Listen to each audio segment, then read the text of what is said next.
Wedding look வந்து அவங்க அந்த வெட்டிங் அந்த அந்த மொமெண்ட்ல தான் அவங்கள பார்த்தாங்களே. ஓகே. ட்ரெஸ் பண்ணும்போதெல்லாம் அவங்க அவங்கள பார்க்கல. ம். ஸோ அப்ப அவங்க நடந்து வரும்போது தான் ஃபர்ஸ்ட் டைம் அவங்க லுக் பார்த்துட்டு பிகாஸ் அந்த மாதிரி ஆசைப்பட்டாங்க பாவனி கூட.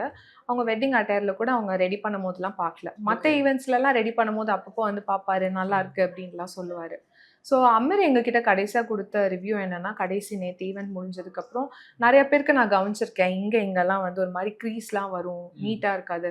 பட் பாவனிக்கும் எனக்கும் அந்த மாரி எதுவுமே ஆகல. ரொம்ப நீட்டா இருந்துச்சு அப்படின்னு சொன்னாரு. So that was like really special to us as makeup artist. Will have a consultation. இந்த மாரி லுக்ஸ் பண்ணலாம் அப்படின்றதுனா will have a consultation.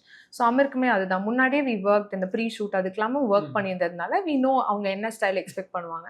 Plus on the ஸ்பாட்டும் குட்டி குட்டி கரெக்ஷன் ஹேர்ல வேணும்னா அவங்க ஹேர் ஸ்டைலிஸ்ட் பண்ணி குடுப்பாங்க. ஸோ மேக்கப் பொறுத்த வரைக்கும் அவரும் அப்படிதான். ஃபோட்டோ ஷூட் அப்போ ஒரு டைம் பண்ணோம். அவருக்கு புடிச்சிருந்துச்சு. இதே மாரியே வெட்டிங் பண்ணிடுங்க அப்படின்னாங்க. ஒவ்வொரு டைமும் 5 மினிட்ஸ் தான் குயிக்கா அவருக்கு மேக்கப் பண்ணி இது பண்ணிடுவோம் அவ்வளோதான்.